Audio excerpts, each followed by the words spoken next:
যারে মনে চায় ধরে সাইনবোর্ড একটা লাগিয়ে ছাড়ে, এটা হলো জঙ্গি। গতকাল দেখেছেন অনেকে দুইজনকে গ্রেফতার করেছে, কি শিরোনামে? যে দুটো জঙ্গি পাওয়া গিয়েছে। কোথায়? ঢাকার মিরপুরের শাহ আলীতে। নাস্তিকরা সেই খুশি, আরে মোল্লারা এতদিন বলতা এগুলো হলো আওয়ামী লীগ সরকার গল্প বানিয়েছে বিভিন্ন দেশকে দেখানোর জন্য এবং নিজেদের গদি টিকানোর জন্য। এখন কি বলবা? এখন তো আর বলতে পারবা না যে আওয়ামী লীগ আছে আর তারা ক্ষমতা টিকানোর জন্য জঙ্গিবাদী নাটক সাজিয়েছে। তার মানে বাস্তবেই জঙ্গি পাওয়া গিয়েছে, এই দেশ জঙ্গিবাদের রিস্কে আছে। এখনই শক্ত হাতে জঙ্গিবাদকে দমন করতে হবে। আমার ওই সময় মাথায় ঢুকেছে যে জঙ্গি নাটকের কফিনে শেষ পেরে যে কোনো মূল্যে ঢুকতে হবেই হবে। বহুত সহ্য করেছি, লেকিন আর কত। তা আমার ইচ্ছা ছিল আজকেই বাংলাদেশের অনেক গুরুত্বপূর্ণ ব্যক্তি, বিশেষ করে ধর্মীয় লাইনে অনেকের সাথে পরামর্শ করব যে এই ধর্মীয় চেতনার গোড়ায় কুঠারাঘাত করার জন্য বারবার যে জঙ্গি নাটক সাজাচ্ছে, এর শেষ কিভাবে করা যেতে পারে। আলহামদুলিল্লাহ আলহামদুলিল্লাহ, অত কিছু লাগে নাই। গতকাল সোশ্যাল মিডিয়ায় আপনারা যারা খালি প্রতিবাদের আওয়াজ তুলেছেন, এখন রাতভর আওয়াজ তুলেছেন, সকালে উঠেই দেখি নিউজ হয়ে গিয়েছে। সরি থুক্কু, আমাদের ভুল হয়েছে। আসলে জঙ্গি হবে না, শব্দটা নাশকতাকারী হবে। এখন ভুলে কোনো মিডিয়া জঙ্গি টঙ্গি বলে দিয়েছে, আসলে জঙ্গি নাই, জঙ্গি নাই দেশে, এগুলো সব নাশকতাকারী বটে। বাহ, বাংলায় বলে ঠেলার নাম। এমনই তো হয়েছে, কারণ রিপোর্ট করলা তখন কি আবেগ কাজ করেছে? বিবেক কাজ করে নাই। আর ঠেলা যখন খেতে শুরু করলা তখন বিবেকটা জেগে উঠেছে। বাংলায় এ সমস্ত নাটক আর পাবলিক খাবে না। এই সমস্ত নাটকের রচনা করেই আয়নাঘরকে বৈধতা দিয়েছো। এ সমস্ত নাটকের রচনা করেই হাজার হাজার আলেম ওলামা, মাদ্রাসার ছাত্র, সাধারণ তাওহীদি জনতা, তাদেরকে হয়রানি আর পেরেশানি করেছো। আরে কত মানুষকে নির্মমভাবে হত্যা করা হয়েছে বিচার বহির্ভূত ভাবে, কত মায়ের কোল খালি করা হয়েছে, কত বাবার চোখ থেকে পানি ঝরানো হয়েছে, আরে কত শ্রেষ্ঠ শ্রেষ্ঠ ব্যক্তিত্বকে চিরতরে পঙ্গু করে ছেড়েছে। আর কতকাল এই জুলুম চলবে? আমেরিকার ওয়ার ওয়ান টেররি তো মাঠে মারা গিয়েছে, আর এখন আমেরিকার চেলাচামুন্ডোরা নতুন করে পুরনো কেচ্ছা নিয়ে হাজির হবে ইনশাআল্লাহ। যতদিন পর্যন্ত এই দেশে মুসলমান জীবিত আছে, আরে রক্ত দেওয়া যখন শিখেই গেছে, রক্ত দেওয়া যখন শিখেই গেছে, এই জাতিকে রোখার সাধ্য কার আছে?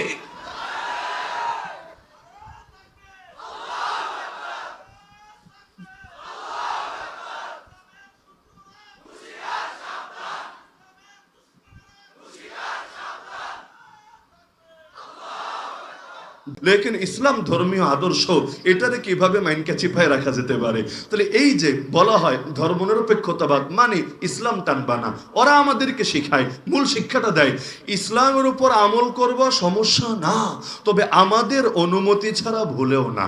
আমরা যে ব্যাপারে অনুমতি দেব সেটা করবা, যে ব্যাপারে অনুমতি দেব না তার ধারে কাছেও যাবা না। যেমন কোরআন থেকে নামাজের কথা বলবা, মাশাআল্লাহ খুব ভালো মানুষ। রোজার কথা বলবা, মাশাআল্লাহ এমন শোনা ছেলেই হয় না। হজের কথা, জাকাতের কথা বলবা, আর এটা তো লাভজনক ব্যবসা, কারণ জাকাত দিলেও অর্থনীতির লাভ, হজ করলে তাহলে তাদেরও লাভ, কারণ যে জাতীয় ব্যবসা প্রতিষ্ঠানগুলো হজ করবে কট্টর যে দিবে, আর তাদের লোকেরা ব্যবসা করলেও তো তারা অর্থ পাবে, এগুলোতে লাভ, এগুলো নিয়ে আপত্তি কাজ করবে না। কিন্তু জিহাদের কথা বলবা, খেলাফার কথা বলবা, দিন কায়েমের কথা বলবা, না, ছেলেটা মনে হয় উগ্রবাদী আর জঙ্গিবাদী ছাড়া কিছু হবে না। একই কোরআন, একই কোরআন। এই কোরআনের তাফসীর করতে গিয়ে নামাজের কথা বললে ভালো, ইলমের কথা বললে ভালো, দাওয়াতের কথা বললে ভালো, কিন্তু জিহাদের কথা বললে ভালো না। আকিমুদ্দিন, দিন কায়েম করো, এটা বললে ভালো না। খেলাফতের কথা বললে ভালো না, সেখানে জঙ্গিবাদ খুঁজে পায়। এর চাইতে বড় ফাইজলামি কি হতে পারে? অথচ একটা মজার কথা বলি, অথচ যেই গালিগুলো আমাদেরকে নিয়মিত দিয়ে থাকে জঙ্গিবাদী, উগ্রবাদী, মৌলবাদী, সাম্প্রদায়িক উস্কানিদাতা, টেরোরিস্ট ইত্যাদি ইত্যাদি ইত্যাদি, একটা বাস্তব কথা হলো আসলেই যদি আমরা জঙ্গিবাদী হতাম, যেই কয়জনটা গালি দেয় সংখ্যাটা কম না, একেবারে কম না। দাড়ি টুপি থাকলেই তো জঙ্গি, মাদ্রাসায় পড়লে তো আরো বড় জঙ্গি। আর যদি কলেজ ভার্সিটি থেকে হঠাৎ ইসলাম প্র্যাকটিস করতে শুরু করে, ও তো জঙ্গির গডফাদার, জঙ্গির লিডার। তাহলে যেই কয়জন মানুষকে জঙ্গিবাদ, উগ্রবাদী বলে গালি দেয়, আল্লাহর কসম, আল্লাহর কসম, আল্লাহর কসম, তারা যদি উগ্রই হতো, তারা যদি টেররিস্ট হতো, তারা যদি সন্ত্রাসী হতো, তোরা যারা গালিগালাজ করিস, তোরা পালানোর জায়গা খুঁজে পেতি না। ইফতানুন, আরে মানুষ কি ভেবে নিয়েছে মুখ দিয়ে শুধু বলবে ঈমান এনেছি আর তাদেরকে কোনো প্রকার পরীক্ষা না করে এমনি এমনি ছেড়ে দেওয়া হবে? মানুষ কি এই ধারণা নিয়ে বসে আছে? অথচ আয়াত নম্বর 3, ওয়ালাকাদ ফাতান্নাল্লাযীনা মিন ক্বাবলিহিম ফালায়া'লামান্নাল্লাহুল্লাযীনা সাদাকু ওয়া লায়া'লামান্নাল কাযিবিন। আমি আল্লাহ অবশ্যই পরীক্ষা করেছি তাদের পূর্বে যত জাতি ছিল তাদেরকেও, এবং এই পরীক্ষার মাধ্যমে যাচাই করে নিয়েছি কারা ঈমানের দাবিতে সত্যবাদী আর কারা ঈমানের দাবিতে মিথ্যাবাদী। তাহলে কি শিক্ষা আসলো এই আয়াত থেকে? মৌলিকভাবে এই শিক্ষাটাই আসলো যে ঈমানের দাবি যারা করবে, যেমন আল্লাহ আমাদেরকে করার তৌফিক দিয়েছেন, আল্লাহ তাদেরকে পরীক্ষা করবেনই করবেন। কি দিয়ে পরীক্ষা করবেন এই আয়াতে আল্লাহ এই ব্যাখ্যা দেন নাই, তবে 2 নম্বর পড়ার 2 নম্বর পৃষ্ঠা সূরাতুল বাকারায় আল্লাহ সেই ব্যাখ্যাও জানিয়ে দিয়েছেন, ওয়ালা নাবলুওয়ান্নাকুম বিশাইইম মিনাল খাউফি ওয়াল জু। আমি অবশ্যই তোমাদেরকে পরীক্ষা করব, কখনো কিছু ভয় দিয়ে, জানের ভয়, মালের ভয়, ইজ্জতের ভয়, জেলে যাওয়ার ভয়, হামলার ভয়, মামলার ভয়, ফাঁসির ভয়, আয়না ঘরের ভয়, গুমের ভয়, হকের কথা বলার কারণে মাহফিল বন্ধ হওয়ার ভয়। আরে পদে পদে ভয় আর ভয় আর ভয়। রব্বুল আলামিন বলে, বান্দা তোদেরকে সর্বপ্রথম যে জিনিস দিয়ে পরীক্ষা করব সেটার নামই হলো ভয়। 2 নম্বরে ওয়াল জু, ক্ষুধামন্দা। দেখা যাবে হকের পথে যতদিন ছিল না, টাকা পয়সার অভাব ছিল না, এবার দিন মানতে শুরু করেছে, ইসলাম প্র্যাকটিস করতে শুরু করেছে, অভাব এখন আর তার পিছু ছাড়েই না। আল্লাহ নবী তো তার জামানায় জানিয়েছেন ইসলাম যারা গ্রহণ করে তাদের উপর বিপদ মুসিবত এমন ভাবে আসতে থাকে রবের পক্ষ থেকে, যেভাবে ঢালু ভূমির দিকে উঁচু ভূমি থেকে পানি গড়িয়ে আসতে থাকে বাধাহীন ভাবে। বেশি যদি বুঝতে কষ্ট হয় উদাহরণটা ভারত আর বাংলাদেশের অবস্থার দিকে নজর দিলে বুঝে আসবে। উপর থেকে পানি ছাড়ে আর নিচগুলো একেবারে বন্যায় প্লাবিত হয়ে ওঠে। এমনকি পানি যখন ছাড়ে এই হিতাহিত জ্ঞানটাও থাকে না, এই পানিতে শুধু মসজিদ ঢুকবে না, এই পানিতে শুধু মাদ্রাসা ডুববে না, এই পানিতে শুধু ইসলামপন্থীদের কষ্ট হবে না, এই পানিতে তাদের জাত ভাই যাদের রক্ষা করার জন্য বদ্ধপরিকর তাদের ঘরবাড়িও ডুববে, তাদের মন্দিরও ডুববে, তাদের মূর্তিও পানিতে পানিতে ভেসে যাবে। আরে আমরা রাতভর মন্দির পাহারা দিলেও দিনভর শাহবাগে গিয়ে আমাদের বিরুদ্ধে হুঙ্কার তোলে।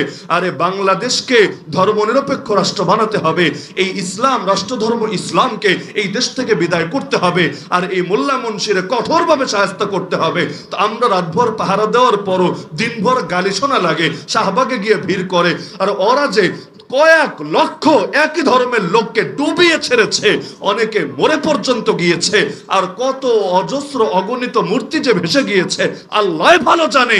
এটা নিয়ে প্রতিবাদ আসে না, আসবে কিভাবে? বাংলায় বলে ভাসুরের নাম নাকি মুখে আনতে নাই। তাহলে আল্লাহ রাব্বুল আলামিন বললেন 1 নম্বরে কখনো পরীক্ষা করব ভয় দিয়ে, কখনো পরীক্ষা করব ক্ষুধামন্দা দিয়ে। 3 নম্বর ওয়ানাকসিম মিনাল আমওয়াল, কখনো পরীক্ষা করব তোমাদেরকে সম্পদ কমে যাওয়া দিয়ে, ওয়াসামারাত, ফসল কমে যাওয়া দিয়ে, ওয়াবাশশিরিস সাবিরিন।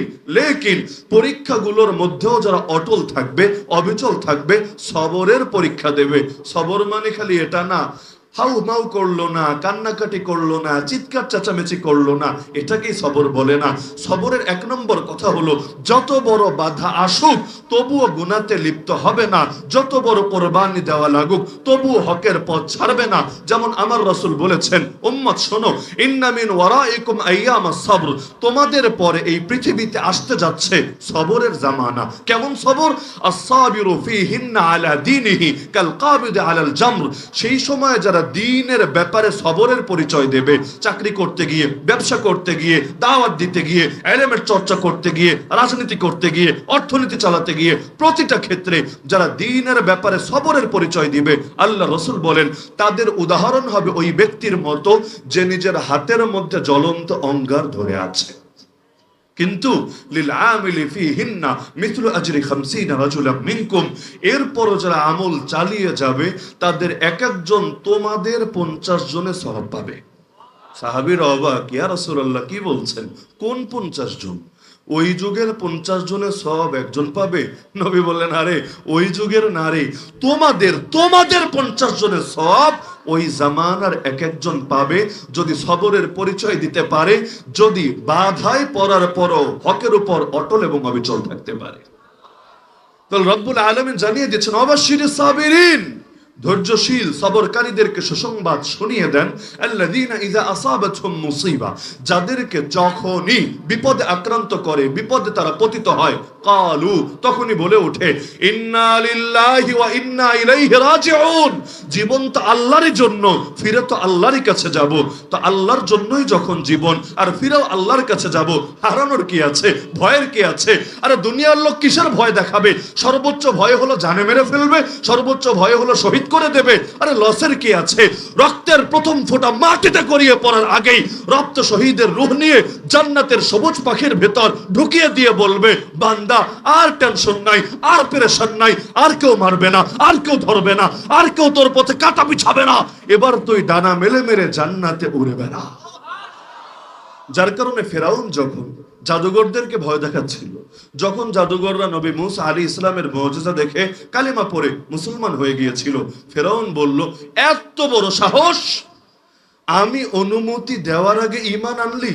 এটা বলে না যে ঈমান কেন আনলি, বলল আমি অনুমতি দেওয়ার আগে ঈমান কেন আনলি। বাক্য বুঝেন? ঈমান কেন আনলি এটা বড় প্রশ্ন না, অনুমতি দেওয়ার আগে ঈমান কেন আনলি, মানে ধর্মকর্ম করা যাবে, তবে পাপিষ্ঠদের অনুমতি নিয়ে নাকি করতে হবে। এই যুগের সাথে কাকতালীয় ভাবে মিলে গেলে দেয় আমার না, কারণ কোরআন হলো এমন এক আয়না যেটা দিয়ে প্রতিটা যুগ, প্রতিটা দেশ, প্রতিটা সমাজকে দেখা যাবে।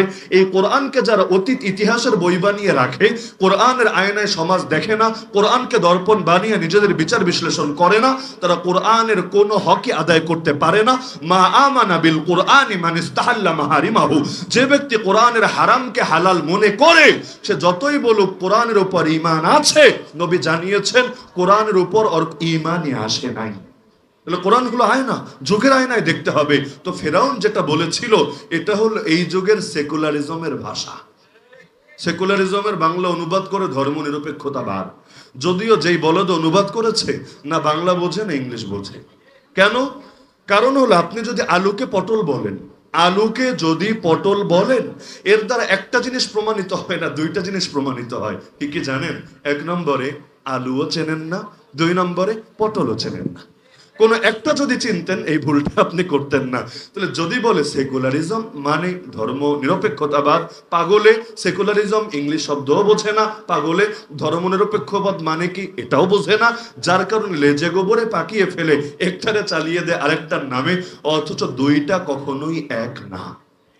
আচ্ছা, এক না দ্বিমত সেটা বাদ দেন, এমনি ধর্মনিরপেক্ষতাবাদ বলতে যে বিষয়টা তারা বিশ্লেষণ করে, যে রাষ্ট্রে কোনো ধর্মকে টানা হবে না, যদিও বিশেষ টার্গেট হলো ইসলাম, বাকিগুলো টানা হতে পারে, হিন্দুয়ানি আদর্শ চলতে পারে, খ্রিস্টীয় আদর্শ এটা তো উন্নয়নের মূর্ত প্রতীকই বটে, আর নাস্তিক্যবাদী আদর্শ এর চাইতে ভালো কিছু হতে পারে?